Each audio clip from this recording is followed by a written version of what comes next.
नमस्कार मित्रों, 91.2 एफएम पर आप सुन रहे हैं बदलते शहर की धड़कन हेलो हल्द्वानी। उत्तराखंड मुक्त विश्वविद्यालय का ये कम्युनिटी रेडियो है और 91.2 मेगाहर्ट्ज की फ्रीक्वेंसी पर आप इस रेडियो को सुन पाते हैं। दूरस्थ और मुक्त शिक्षा की आवाज है।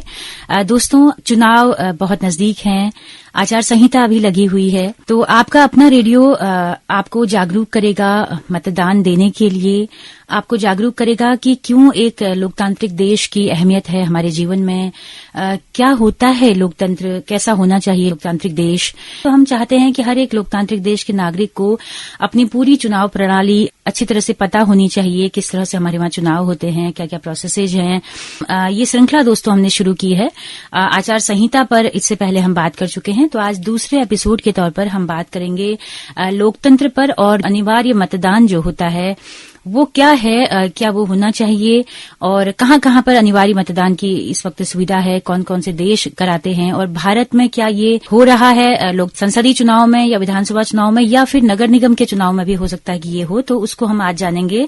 हमारे साथ इस वक्त मौजूद हैं उत्तराखंड मुक्त विश्वविद्यालय में लोक प्रशासन विभाग में assistant professor doctor Sumit Singh, जो कि इस पर आपको जानकारी देंगे। सुमित, आपका बहुत बहुत स्वागत है हमारे इस कार्यक्रम में। धन्यवाद मैम। तो सुमित, हम चुनावी जागरूकता अभियान छेड़े हुए हैं, तो हम चाहते हैं कि हर नागरिक जागरूक बने। तो आज आप लोकतंत्र पर और अनिवार्य मतदान पर अपनी जो बात करना चाहते हैं, मैं चाहती हूँ कि शुरुआत से आप बताएं किन किन देशों में इस वक्त ये हो रहा है। मैम, अगर हम लोग ये अनिवार्य वोटिंग पर हम लोग बात करें तो फिलहाल ये 22 देशों में इसके लिए प्रावधान किए गए हैं, लेकिन इसको अप्लाई सिर्फ अभी तक 11 देश ही कर रहे हैं। और इसमें जो हमारे, अगर हम लोग ऑस्ट्रेलिया है, बेल्जियम है, सबसे पहले अनिवार्य वोटिंग राइट को बेल्जियम ने ही स्थापित किया था। अच्छा।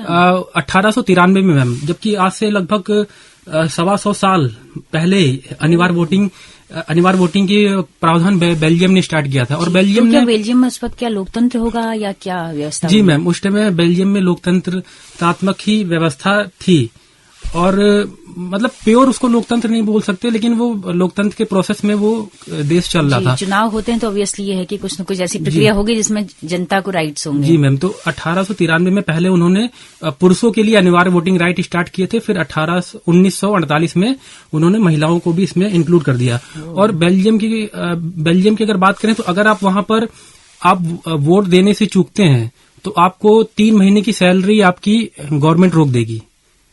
ये चीज है। और अगर ऑस्ट्रेलिया में भी अनिवार्य वोटिंग राइट है, अगर अनिवार्य वोटिंग की सुविधा है, अगर आप ऑस्ट्रेलिया में वोटिंग देने से आप वंचित होते हैं तो आपको पहली बार $20 का भुगतान करना पड़ेगा, हर्जाना देना पड़ेगा। और दूसरी बार अगर आप करते हैं तो $50 और आपको इस पे क्या कहते हैं, प्रोसिक्यूशन भी झेलना पड़ सकता है। और अगर हम लोग ब्राजील की बात करें तो ब्राजील में भी इस टाइम अनिवार्य वोटिंग राइट है। अगर आप वहां पे वोट देने से अगर आप चूकते हैं तो आपका पासपोर्ट तक जब्त कर लिया जाएगा। तो ये सारे प्रावधान है। लेकिन इन सब चीजों में एक चीज देखना बहुत आवश्यक है कि आपको, अगर आप वोट देने से चूकते हैं तो आपको एक प्रॉपर रीजन देना पड़ेगा। मतलब ये नहीं है कि कहीं पर अगर आप या तो बीमार है या फिर आप मान लीजिए कहीं दूर सर्विस कर रहे हैं, आप किन्हीं कारणों से आप नहीं जा पा रहे हैं, तो फिर आप इन सब प्रक्रियाओं से आप बच भी सकते हैं। तो ये है कि बहुत ज्यादा हार्श कहीं पे भी पूरे विश्व में, अगर हम इन 11 देशों पे जहां पे ये अनिवार्य वोटिंग के प्रावधान चल रहे हैं, अगर हम लोग देखें तो वहां पर भी बहुत ज्यादा हार्श पनिशमेंट नहीं है। आपको रीजन बताने पड़ेंगे कि आप क्यों नहीं दे पा रहे हैं, क्यों नहीं आप वोट देने से आप वंचित हो गए। अच्छा, रीजन आपको बताना पड़ेगा। ऐसा भी कई देशों में है। जी मैम, मतलब सारे ही देशों में है, मतलब बहुत हार्श नहीं है, लेकिन अगर आप वोट देने से जो मतलब आप रह जाते हैं तो फिर आपको हर्जाना देना पड़ेगा या प्रोसिक्यूशन भी झेलना पड़ सकता है। तो सुमित जी, भारत में अगर आए हम तो हमारे देश में क्या स्थिति है? जी मैम, भारत में अगर हम लोग देखें तो आप खुद सोचिए कि जैसे कुछ जो राज्य है उनकी जनसंख्या कम है और वो डेवलप भी है, तो वहां पर वोटिंग परसेंटेज जो 70 के पार ही पहुंच जाता है। लेकिन आप यूपी और बिहार की बात करें तो सुबह से शाम तक 12 घंटे मतदान होता है, तब भी वोटिंग परसेंटेज 60% तक भी नहीं पहुंच पाता। अगर हम लोग भारत के पूरे ओवरऑल की बात करें तो 67% तक पहुंचता है, जबकि पूरी मशीनरी उसमें लग चुकी है। पूरी मशीनरी लग चुकी है तब भी 67% तक ही वोट डल पाते हैं। तो हम यहाँ पर मतलब इतनी बड़ी पॉपुलेशन में हम इन सब चीजों को कंपलसरी अगर वोटिंग को हम लोग मतलब अपनाएं तो फिर हमको 12 घंटे की जगह 16 घंटे लगातार मतदान करने पड़ेंगे। ना तो हमारे पास उतने रिसोर्सेज हैं और ना ही वो हमारे पास वो मैन पावर है। तो एक तो ये कारण है, और दूसरा ये कारण है कि जिन भी देशों में अभी ये अनिवार्य वोटिंग की प्रावधान किए गए हैं वहां पर पहली बात तो वो डेवलप कंट्री है। अगर ब्राजील को छोड़ दिया जाए तो वो डेवलप कंट्री है और वो एजुकेशनली बहुत ज्यादा परसेंटेज हाई है वहां पे। जो वहां पे साक्षरता की दर है वो बहुत ज्यादा हाई है, तो वहां के लोग बहुत ज्यादा अवेयर है। अगर हम लोग भारत में इन सब चीजों को लागू करेंगे तो वो इस समय व्यवहारिक नहीं है, क्योंकि हमारी जनसंख्या उस हिसाब से साक्षर नहीं है। तो लोगों को इसके प्रो एंड कॉन्स नहीं पता है कि हमको क्या दंड मिल सकते हैं, क्या क्या प्रावधान है। और अगर हम लोग यहाँ पर क्या कहते हैं, अगर हरजाना के रूप में भी $20 अगर हम लोग वहां के हिसाब से भी जोड़े, ऑस्ट्रेलिया के हिसाब से, तो 15,000 रुपए हमको वो $20 के हिसाब से 1,500 रुपए हमको प्रत्येक आदमी को हरजाना देना पड़ेगा पहली बार में। तो भारत जैसे देश में ये मतलब जहां पर हम लोग अभी भी गरीबी की समस्या से जूझ रहे हैं, तो ये बिल्कुल भी व्यवहारिक मुझे नहीं लगता, ना तो रिसोर्सेज के रूप में और ना ही आम जनता के वेलफेयर के रूप में। बिल्कुल। तो दो बड़ी बातें आपने बोली कि एक तो हमारे पास इतना इंफ्रास्ट्रक्चर, इतने संसाधन ही नहीं होते हैं कि हम सारे लोगों को वो फैसिलिटी वोट की दे पाएं। जी मैम। इस वजह से भी मतदान कम होता है। जी मैम। मतदान कम होने का एक वजह ये भी आपने बताई कि इतने संसाधन ही नहीं है, लाइन लगी है, कतार लगी है, 5 बज गए, लेकिन वोटर फिर भी आए जा रहे हैं। तो उनको क्या, जो अगर जैसे लाइन लगी है 5 बज गए, अगर आखिरी वक्त 5 बजे का है, तो क्या सबको वोट देने दिया जाता है क्या? मैम इसमें सबसे बड़ी बात यह है कि इसको रैप अप करना पड़ता है, 6 से 7 बजे तक इसको रैप अप करना पड़ता है। तो फिर मतलब कोशिश ये की जाती है कि सुरक्षा की भी चीजें देखनी है, उसको फिर पोलिंग बूथ से सील करके उसको ले भी जाना है। तो सारे बूथों पर ये कोशिश की जाती है कि 7 से 7:30 बजे तक सारी प्रक्रियाएं खत्म हो जाए, और जनता भी फिर जाने से बचती है इन सब चीजों से। अगर हम लोग वोटिंग की बात करें तो संसाधनों की वजह से अगर आप देख रही हैं तो सुबह से ही लाइन लगी हुई है। तो जो मतलब पढ़े लिखे लोग होते हैं और जो नौकरी पेशा लोग होते हैं वो लोग कभी कभी जाते ही नहीं है। अगर हम लोग परसेंटेज की बात करें तो अर्बन का जो वोटिंग का परसेंटेज है वो रूरल से 7 से 8% कम है। तो मैम यही हमको देखना पड़ेगा ना कि मतलब जो अर्बन में कई सारे फैक्टर हैं। जी मैम। कई बार पढ़े लिखे लोग नहीं जाते। हाँ, लाइन में वो लोग लगना नहीं चाहते हैं। जो अपर मिडिल, जो एलीट क्लास है, जी मैम, वो नहीं जाता है। वो तो जाता ही नहीं है। वो तो जाता ही नहीं है। जी मैम, वो तो जाता ही नहीं है। तो बड़ी विडंबना है कि वो लोग नहीं जाते हैं। वो लोग चाहते हैं कि उनको कोई अच्छी सी 5 स्टार होटल में कोई सुविधा मिल जाएगी जहां वो मतदान दे सके, तब वो जाएं। जी मैम। तो उनको तौहीन से लगती है कि वो कतार में खड़े हो रहे हैं किसी प्राइमरी स्कूल में या कहीं बूथ पे। जी मैम। तो क्या कहना चाहेंगे आप इस पे कि कैसे हम मतदान को 100% बनाएं भारत में? क्या कोशिशें उसके लिए होनी चाहिए? मैम मतदान को 100% बनाने के लिए सबसे पहले हमको रिसोर्सेज उस प्रकार के इकट्ठा करने होंगे। हमारे पास ना तो उतना इस समय, अगर हम लोग देखें, अगर मान लीजिए यूपी के किसी पूर्वांचल क्षेत्र में मतदान होना है तो आप यूपी की पूरी पुलिस फोर्स तो आएगी ही आएगी, और उसके बाद आपके पैरामिलिट्री जो अगल बगल के जितने भी होंगे, बिहार की पैरामिलिट्री आ जाएगी, सीआरपीएफ आ जाएगी, बीएसएफ आ जाएगी। तो एक तरीके से जितना भी रिसोर्सेज हो रहा है उसको हम लोग लगा दे रहे, क्योंकि जनसंख्या बहुत ज्यादा है। तो इसको बढ़ाने के लिए हमको थोड़ा डिजिटली मतलब सोचना पड़ेगा, और पोलिंग बूथ बढ़ाने पड़ेंगे अधिक से अधिक। प्राइवेट सेक्टर को भी इसमें इन्वॉल्व करना पड़ेगा। अभी क्या है कि हम लोग केवल सरकारी कर्मचारियों से ही मदद ली जाती है। जी मैम, सरकारी कर्मचारियों से ही मदद ली जाती है, और हमको इसमें प्राइवेट सेक्टरों को भी जोड़ने की बहुत ज्यादा आवश्यकता है। और मेन चीज मैम वही है कि रिसोर्सेज कम पड़ जाते हैं। इस वजह अगर मान लीजिए अधिक से अधिक पोलिंग बूथ होंगे, उतनी लंबी लाइनें नहीं लगेंगी, तो ऑब्वियस है कि लोग ज्यादा से ज्यादा इसमें आएंगे। और ज्यादा मानव संसाधन की जरूरत पड़ेगी। तो आपने कहा कि प्राइवेट सेक्टर से आप लीजिए। जी मैम। तो उनसे अभी तक कोई भी उनकी जवाबदेही या उनसे कोई नहीं लिया जाता। हाँ, उनसे भी नहीं लिया जाता। तो ये है कि अभी सरकार मिनिमम गवर्नेंस, मतलब मैक्सिमम सारी सरकारें मिनिमम गवर्नेंस पे बात कर रही हैं। तो इसमें क्या है कि उस हिसाब से हमारे पास सरकारी रिसोर्सेज कम पड़ रहे हैं। तो इसके लिए हमको प्राइवेट सेक्टरों से भी अधिक रिसोर्सेज की मतलब वो करनी चाहिए। जी प्रावधान इसका करना चाहिए। जी। तो सुमित जी, आपने बहुत सारा कंक्लूजन निकाला है कि ये व्यवस्था है और भारत में अनिवार्य मतदान तो संभव ही नहीं है। कैसे कैसे आपने कहा कि विकसित देशों में ये व्यवस्था है, वहां पर भी कई जगहों पे जो है वो मैंडेटरी भी नहीं है। तो भारत जैसे लोकतांत्रिक देश में मतदान को अगर आप थोड़ा सा बताना चाहें कि लोकतंत्र क्या है, मतदान की जो प्रक्रिया है वो क्या है, तो हमारे श्रोता थोड़ा जागरूक हो पाएंगे। सबसे पहले तो मैं लोकतंत्र पे मैं मानना चाहूंगा। लोकतंत्र की एक जो बहुत पुरानी एक डेफिनेशन चली आ रही है, जो अब्राहम लिंकन ने कही थी, वो सभी लोग जानते हैं कि जनता का, जनता के लिए, जनता द्वारा शासन। लेकिन इसको मैं और थोड़ा डिफाइन करना चाहूंगा। आज के समय में अगर हम लोग लोकतंत्र की बात करें तो लोकतंत्र का मतलब है गवर्नमेंट थ्रू डिस्कशन। आप और मैं, हम सब मिलकर डिस्कस कर रहे हैं कि हमारे लिए कौन सा प्रत्याशी उपयोग, मतलब वो सर्वोत्तम है, सर्वोच्च, मतलब वो सबसे बेटर है, तो हम उसको जाके वोट करते हैं और वो चयनित होता है। वो चयनित होकर आपका क्या कहते हैं, संसद और विधानसभा में बैठता है और वो हमारे लिए कानून बनाता है, या तो वो मंत्री या मुख्यमंत्री बनता है। तो ये एक प्रक्रिया है, इसको हम लोग लोकतंत्र के रूप में समझ सकते हैं कि हम लोग आपसी सहमति से गवर्नमेंट का निर्माण कर रहे हैं। अगर हम लोग इसको और अच्छे तरीके से समझना चाहे तो हमको एक मत्स्य न्याय का कॉन्सेप्ट समझना पड़ेगा। मत्स्य न्याय बेसिकली ये होता है कि हम लोग तालाब में देखते हैं जो बड़ी मछलियां होती हैं वो छोटी मछलियों को खा जाती हैं। तो पहले जब स्टेट नहीं था, जब स्टेट विहीन समाज था, जो शक्तिशाली लोग थे वो कमजोर लोगों को दबा देते थे, उनका शोषण करते थे। तो इस व्यवस्था को खत्म करने के लिए सब लोगों ने मिलकर एक मतलब ये व्यवस्था की कि हम लोग आपस में ही किसी व्यक्ति को अपना नेता चुनेंगे और वो हमारे ऊपर शासन करेगा। हम उसको रिसोर्सेज देंगे और वो हमारे ऊपर शासन करके हमारे अधिकारों की रक्षा करेगा।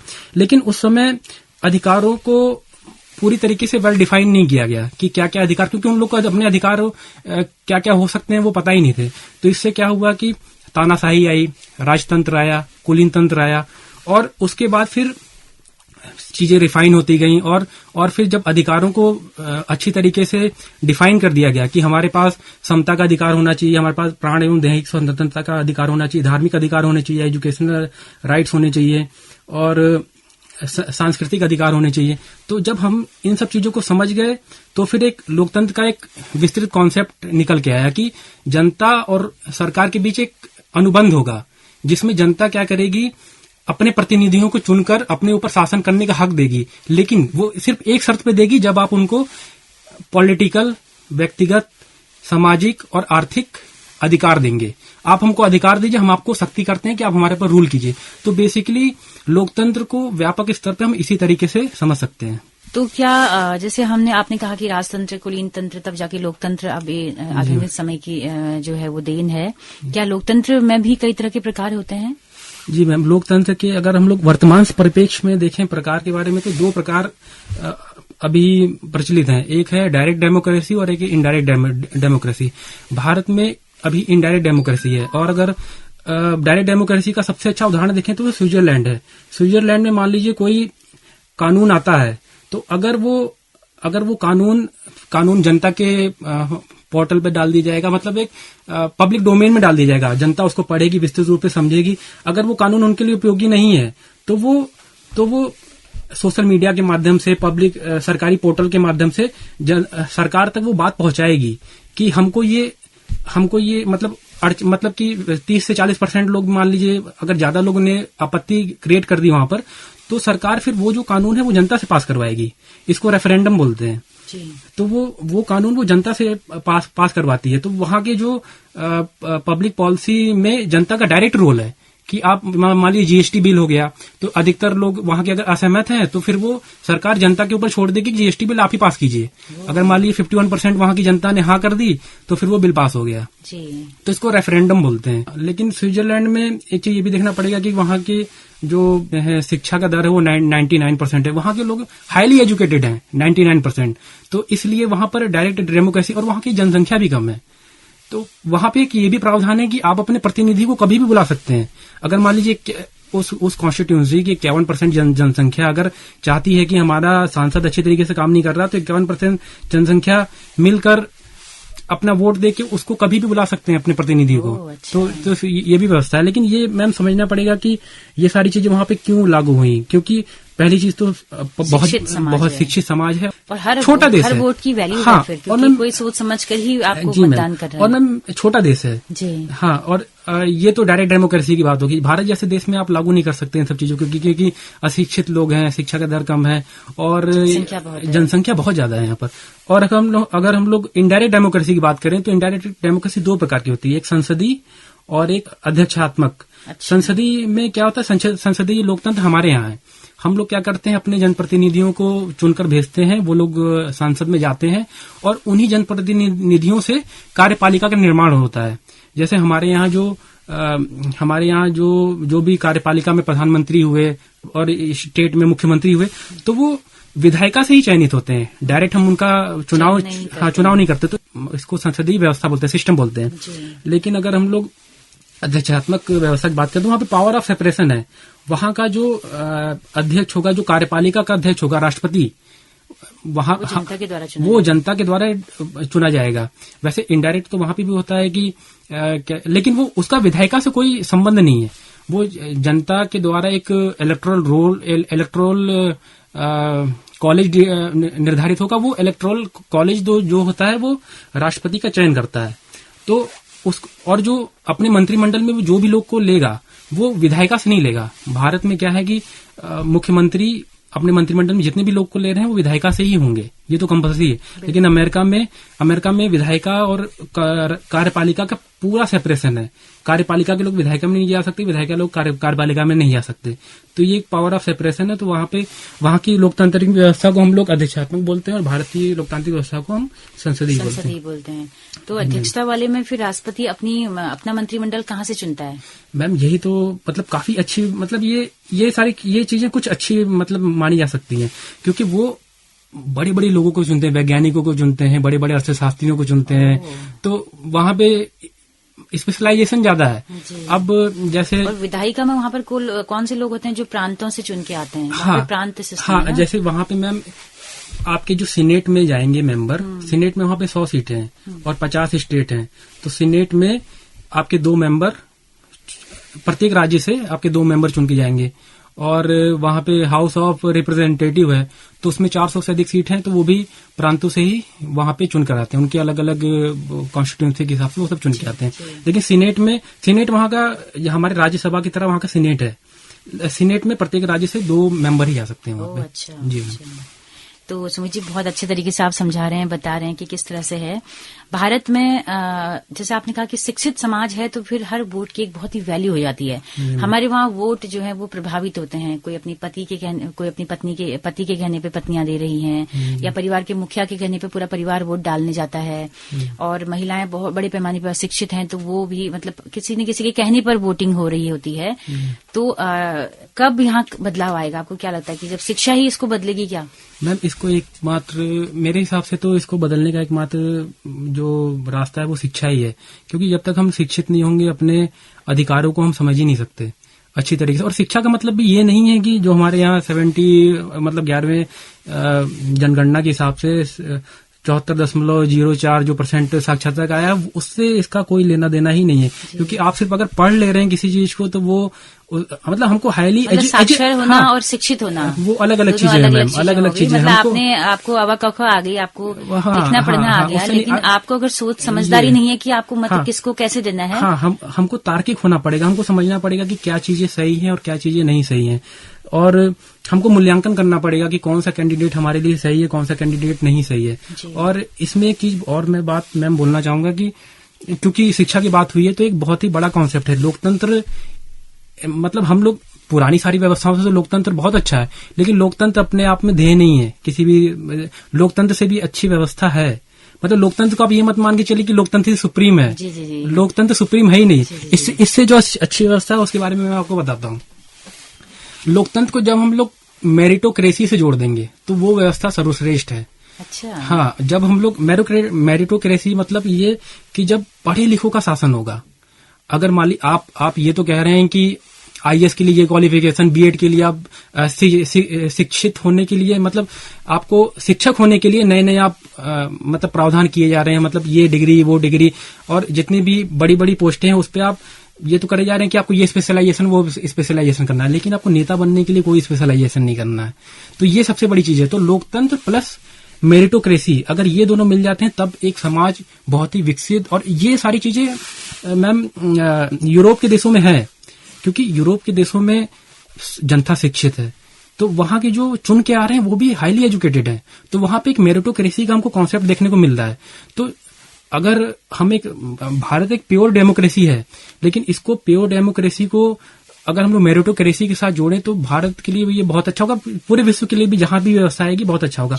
हमारे जो तो इसका मतलब ये है कि हम क्राइटेरिया रख दें कि चुनाव में विधायक के लिए उठने वाला व्यक्ति इतना क्वालिफाइड होना चाहिए, इतना पढ़ा होना चाहिए, ये कर दें क्या? जी ये कर दें, तो इससे क्या होगा कि नहीं तो अभी आपने कहा कि पढ़ना और साक्षर होना और शिक्षित होना दोनों अलग अलग चीजें हैं। जी मैम। तो साक्षरता तो हो सकता है कि उसके पास भी बहुत हाईली डिग्री हो, वो कई बड़ी यूनिवर्सिटी से उसने कोई बड़ा कोर्स किया हो, लेकिन तार्किक समझ, देश की समझ, अपने लोगों के लिए कुछ करने की भावना अगर उसके अंदर नहीं होगी तब तो मैम इन सब चीजों पे धीरे धीरे क्योंकि अगर ये सारी चीजें हमको पहले स्टार्टिंग तो करनी पड़ेगी। जी। तो इससे क्या होगा कि मान लीजिए वो बात सही है कि कुछ लोग ऐसे भी होंगे जो नहीं है, लेकिन कुछ लोग ऐसे भी जो होंगे जो बड़े बड़े यूनिवर्सिटी से पढ़े होंगे, वो सब भी तो आएंगे, तो एक कंपटीशन होगा। जो लोग मतलब अगर मेरिटोक्रेसी की बात करें तो मेरिटोक्रेसी हर एक चीज में दिखेगी, आपके भाषणों में दिखेगी, आपके एटीट्यूड में दिखेगी, तो फिर अंतिम फैसला भी शिक्षित समाज के ऊपर आ जाएगा कि हमको मैम आज के समय में सबसे बड़ी बात यह है कि मतलब अब मुझे बोलना पड़ रहा है कि हमारे पास ऑप्शन नहीं है। नोटा का परसेंटेज क्यों बढ़ रहा है दिन ब दिन? क्योंकि हमारे पास ऑप्शन नहीं है। अधिकतर पढ़े लिखे लोग नोटा का ही प्रयोग कर रहे हैं। अगर हमको ऑप्शन मिल जाएगा, हमारे पास अच्छे पढ़े लिखे लोग होंगे, आईआईटीएंस होंगे, बड़े बड़े यूनिवर्सिटी के प्रोफेसर होंगे, तो अगर हमको ऐसा ऑप्शन मिल जाएगा तो हम निश्चित रूप से उन्हीं को वोट करेंगे। बिल्कुल। तो सुमित जी, ऐसा भी था कि भारत में कि पहले से शिक्षित लोग ही वोट दिया करते थे क्या? शुरुआत में ऐसा कुछ था? नहीं मैम। अच्छा, सभी को राइट था शुरुआत से ही, महिलाओं को भी, पुरुषों को भी, शिक्षित अशिक्षित सभी को। भारत एकमात्र ऐसा देश है जहाँ पे जिसने स्टार्टिंग से ही सबको यूनिवर्सल वोटिंग राइट दिए हैं। आप कोई भी देश ले लीजिए, हाँ इवन महिलाओं को भी। आप सबसे पहले मैं अमेरिका की बात करता हूँ मैम। अमेरिका ने महिलाओं को चूंकि उनका देश स्वतंत्र तो 1776 में ही हो गया था, लेकिन उन्होंने महिलाओं को वोटिंग राइट 1920 के आसपास दिया। और जो जी मैम, और महिलाओं को जो सबसे पहले वोटिंग राइट दिए थे वो न्यूजीलैंड ने दिए थे। तो भारत ही ऐसा देश है जिन्होंने भारत के लिए वो सब बिछाया, उसको मिला सारी सुविधाएं, कि उसको संघर्ष नहीं करना पड़ा महिलाओं को या तमाम लोगों को। जी मैम, यहाँ पर यूनिवर्सल वोटिंग राइट दिए। और किसी भी देश ने स्टार्टिंग से वोटिंग राइट नहीं दिए। उन्होंने अपने लैंड लॉर्ड मतलब जो बड़े बड़े कुलीन, सबसे पहले कुलीन वर्ग को ही उन्होंने वोटिंग राइट दिए। उसके बाद उन्होंने जो समाज के मतलब रेसिज्म जो काले और गोरे का वहां पे चलता है, तो उन्होंने फिर कालों को दिया, फिर कालों में भी पुरुषों को दिया, फिर गोरों में महिलाओं को दिया, फिर कालों में महिलाओं को दिया, कालों में महिलाओं को 1960 के आसपास दिया। तो मैम ये तो भारत ही वही तो मैं कह रहा हूँ मैम, भारत इस टाइम प्योर डेमोक्रेसी है। और अगर अमेरिका की बात करें तो वहां पे सिर्फ 2 पार्टियां हैं, डेमोक्रेटिक और रिपब्लिकन। भारत में तो मतलब तमाम पार्टियां हैं, तो हमारे पास ऑप्शन ज्यादा है और हम एक मतलब अच्छे लोकतंत्र है। लेकिन इसको और सुधार करने के लिए हमको एरिस्टोक्रेसी के साथ जुड़ना पड़ेगा, मेरा ऐसा मानना है। जी। तो काफी अच्छी बात है आपने लोकतंत्र पर, मतदान क्यों होना चाहिए, किस तरह की वोटिंग व्यवस्था है, इस पर बात। क्या भारत में कहीं अनिवार्य मतदान को इम्प्लीमेंट किया गया है? तो मैम अगर हम लोग भारत की बात करें तो भारत में अभी तक कहीं पर भी अनिवार्य वोटिंग इम्प्लीमेंट नहीं की गई है। इसके प्रयास गुजरात में किए गए थे 2009 में, जब लोकल गवर्नमेंट में इसको इम्प्लीमेंट के लिए बिल लेकर आई थी वहां की गवर्नमेंट, और इसको 2013 या 14 के आसपास इसको पास भी कर लिया गया था।